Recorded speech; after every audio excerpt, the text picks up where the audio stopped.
Alright, everybody, let's talk about the ultimate nightmare, and that is curtains. That's the tagline. And what they're referring to is the production behind this movie, because it was a nightmare. This is directed by a guy whose name is not on the back of here, and it says Jonathan Stryker. That's the name of the director within the movie, and they gave him the credit for directing this, which is kind of funny.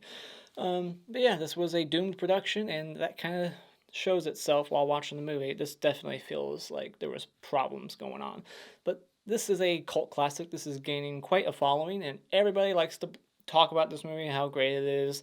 It's on a lot of people's top like 50 slashers or 20 slashers.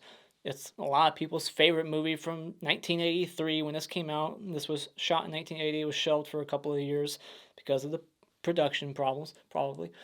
And I'm just not that high on it.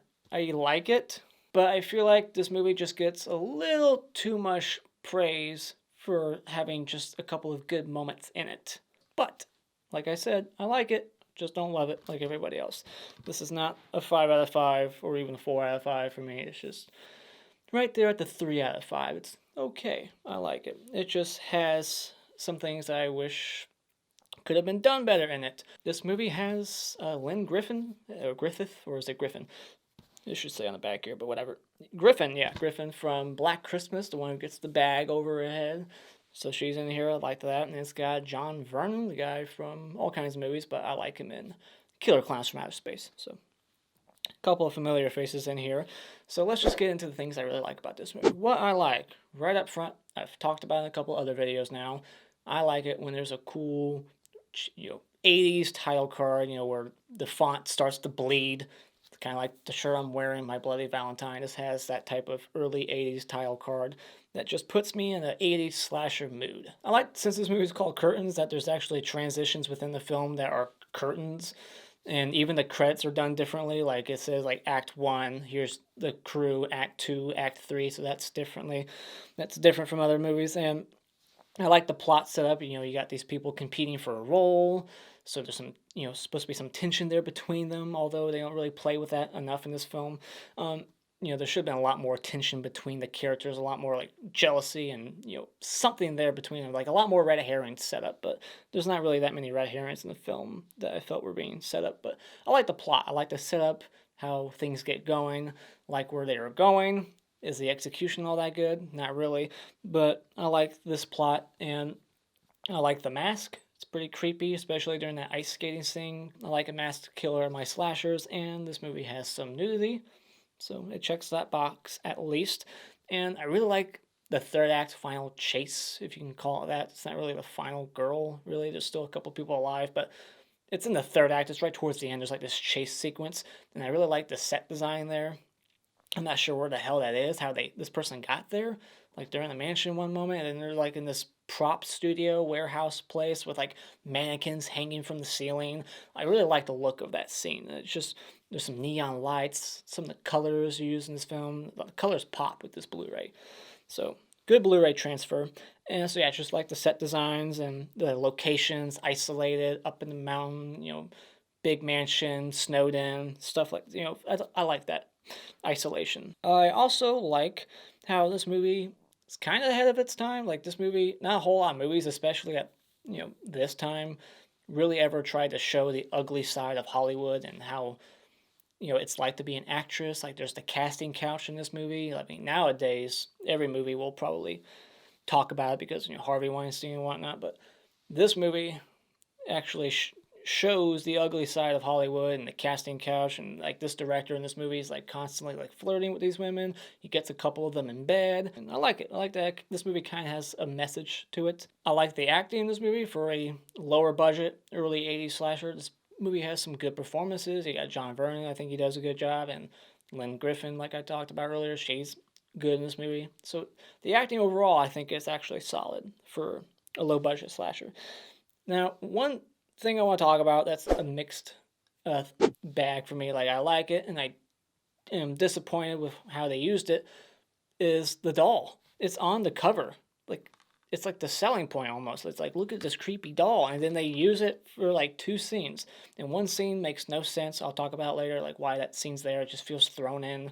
I guess that's the production issue. Maybe that was supposed to be a real thing happening, but then someone else came in and they just turned that scene into a dream sequence. That scene makes no sense. But I like the doll in this movie. It looks creepy as hell, and it should have been a gimmick in the film. Like they should have used it more. It gets destroyed after the second kill, and then it's just gone for the rest of the film. And it's the killer's doll, I think. So it's like the killer should have used that doll and like taunted their victims with it before each kill.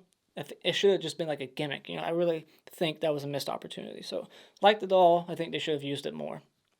And so, as for my negatives, things I didn't care for is that this movie isn't a very good paced movie. It's slow at times. It definitely has some slower moments. I was not fully engaged throughout, and there's just some unnecessary sequences in the movie, things that I felt could have been taken out. Just little things here and there. The kills, this is a slasher movie. We want to see some good kills, or at least creative. If they're not going to be gory, you should be at least be memorable in some way or creative. But they're not really. There's nothing like everybody talks about the ice skating scene, but that's not a kill scene. I mean, technically, I guess it's a kill scene, but that's not the kill. She doesn't get killed on the ice skating pond. The way she gets killed, it's off camera. It's something straight out of like the New Blood, Friday the 13th. It's all off camera. It's all like screams, stabbings, and it's not good to me. The kills are lackluster. It's very, very tame. And this movie overuses slow mo. I'm not sure which director was doing that because this movie technically had two directors. The one guy, the guy who gets credit for the most part, Richard or Ciupka, I can't pronounce his last name. He claims he only directed like 40 to 50 minutes of this film, and mainly it's in the middle. And then stuff towards the end, in the very like opening 10-15 minutes, he didn't even do. So I'm thinking maybe a lot of the slow mo was the other guy, the producer. There's just way too much slow mo usage in this film. Like it's okay to use it once or twice. Friday the 13th did it, but they did it at the right moments. Head getting chopped off. It's the end thing. Jason coming out of the water. Like you should use it right. This movie just overuses it. And the characters, they really don't spend enough time with each character. They all blend in together. Like I don't know any of them. The only thing that makes them stand out a little bit from each other is their talents. One of them's a ballet dancer. One of them does comedy. I don't know anybody else in this movie. Like I didn't even know their names. Like I just know they're all after the same thing, and they didn't really have much tension between each character. They didn't really set up a lot of red herrings. You have one character who was like, "I'll kill for the role," and you know it's not going to be her. That's just too obvious. But there's really only like one or two red herrings in the movie. I feel like they should have really made it like, oh my god, it could be anybody. That was a letdown. So yeah, final thoughts. Like I said, it's a disappointing slasher for me, but I still like it. It has potential. It could have been a lot better if it just would have inserted some gore or just really played with the plot of these girls fighting for this role better, and put some actual tension in the film between them. It's just not that good of a slasher, but it's an okay movie. It's definitely worth seeking out and watching at least once. It's definitely a movie that I can recommend watching for slasher fanatics, people who want to like see every slasher movie from the 80s. It's definitely worth a watch. It's not terribly boring. It's not painfully slow. It's just the kills. Don't expect anything from them. It's all lackluster stuff there. But the story is good. The acting is solid. I like the mystery that they were going for here. The setup, the isolation, the setting, the music by Paul Zaza. He did a lot of like Canadian slashers. This is a Canadian slasher, and it does feel like one. So when it comes to Curtains, I can't recommend buying this one, but I can tell you that it's definitely worth a watch. Seek it out, stream it, borrow it from a friend, or rent it at Redbox. Alright, time for the spoiler discussion. Let's talk about it. So we open up with this actress who's more middle-aged. She's an older actress, and she's going to this asylum to commit herself. She is committed to getting this role, and she literally commits herself into an asylum. She wants to study all these crazy people so she can better portray a crazy woman in this movie and play Audra, who's a crazy woman who shoots her boyfriend or husband because she caught him cheating on her or something, and that really comes into the movie later on, because she actually catches the director sleeping with multiple actresses, so she gets pissed off and shoots him. So it's like the movie within the movie actually, like, the events start playing out when she shoots John Vernon at the end, which I kind of liked. And so yeah, she actually just goes to an asylum and goes method. She is method acting, very Jared Leto. And so then she finds out that John Vernon is, I forget his name, Stryker. Stryker is abandoning her. He's keeping her there. He's moving on with the project. He's finding other people to play the role that she's stuck in an asylum for. Like, he just leaves her there like an asshole. So she gets her friend to help break her out, and she goes to the mansion. Like, what the fuck? Like, you auditioning all these women and you left me at the asylum, and he's like threatening to like send her back. I'm surprised she didn't kill him quicker. Like, seriously. And I'm surprised he even let her stay. Like, she's crashing that party. Like, she's uninvited. And he's just like, whatever. Like, yeah, you can join us for dinner. You can linger around, even though you're not going to get the role. Not even a 1% chance. Like, I'm going for a younger star. You're too old. Your time is gone. Like, why is he letting her stay at the mansion? Why didn't he kick her out? Why didn't she kill him sooner? I don't know. But yeah, we see that she has like a vendetta. Like, she wants revenge. She's burning all these pictures of these 6 women, so it's like setting her up as the main red herring. You're supposed to think that she's the killer throughout. And that's what I said earlier, is one of the problems is that there's not enough red herrings. They just mainly focus on Samantha. And I feel like they should have, made you think of other people also, not just her. Like a Scream movie. Scream is just perfect when it comes to like whodunits, because it just makes you think it's everybody. I like that. And then we get this fake out scare that's like a rape fantasy followed by a fake out dream sequence. What the fuck? And it's drawn out. Like, this rape fantasy, this blonde girl, her boyfriend breaks in and then it's like attacking her, and then she starts like laughing, and I guess it's like this rape fantasy of hers. And then she has this doll on the cover right next to her bed, but is it her doll or is it the killer's? Because after she gets killed, after that weird dream sequence I'll talk about here soon, the killer takes that doll out of her bedroom. So it's like the killer killed her in the kitchen and then walked into her bedroom to steal the doll. So to me, that doll is the killer's. I don't think it's the blonde girl's. It wouldn't make sense. Why would the killer take her doll? Why would the killer need it? Like, but she was dreaming about that doll, like she knew it. I don't know. Like, fuck it. But to me, it's the killer's doll, because why? I don't know. She specifically went into her bedroom to retrieve it, like it was hers. So, where did her boyfriend go? So he wasn't next to her. But yeah, she gets stabbed in the gut, and then that dream sequence, like she's driving towards the mansion, and then it's raining out. It's cool. I like the scene. It's creepy, but then it's a dream sequence. Like, the doll is in the road, and then the doll's grabbing her. So it's like supernatural all of a sudden. The doll's grabbing her, and then some mysterious figure gets in the car and runs her over. But it's all a dream. Was that initially supposed to be real? Was that like, before the production issues were going on, like in the original script, was that actually her demise? That she got ran over? If so, were we supposed to believe that that doll is like controlled via remote or something? Like, how did the doll move if that was supposed to originally have been real? Like, I don't get it. Like, it makes more sense as a dream, but why is she dreaming about that doll if the doll's not even really hers, if it belongs to the killer? Whatever. Production issues. It shines right here in this scene. It's so obvious when you watch that scene. So, and then I like how she's using her script in that dream as an umbrella. It's like, you're ruining the script. Like, the pages are going to get wet. So yeah, creepy nightmare, but doesn't make sense. So, and then Christy, she's sleeping with the director, and she's not too happy about it. She's like crying afterwards, and then the next morning she goes ice skating, and somehow the killer stops her radio without being seen. Like, as soon as the radio is silent, she immediately looks at the radio, and there's nobody there. So the killer is quick on their feet. Very quick. And then she finds the doll in the snow. But this is the last time we see the doll, and that was a mistake. This should have been the gimmick. Like, I know she chops the doll's head off in this scene, but she could have glued or duct taped that bitch right back on, and then used the doll for the other scenes. Like, every time someone's about to get killed, they see the doll, and they freak out about it, and then boom, there's the killer. Something like that. I thought that's what they were going for. They did it twice now. 2 death scenes in a row, and then it's completely dropped. And so yeah, she sees the doll, and we get some foreshadowing here. The doll gets its head chopped off by like the sickle, and then she's up against a tree.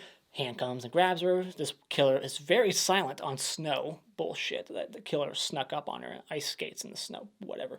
But it's very Maddie and Friday the 13th Part 7 The New Blood. Hand grabs her, other hand has the sickle, comes around, cutaway kill. Very lame. And she got her head chopped off, and we see her head in the toilet later on. Very House on Sorority Row. We get some nervous girl on girl action here. And, one of them's playing the guy role, filling in or something. And there's this other character who they don't focus on at all.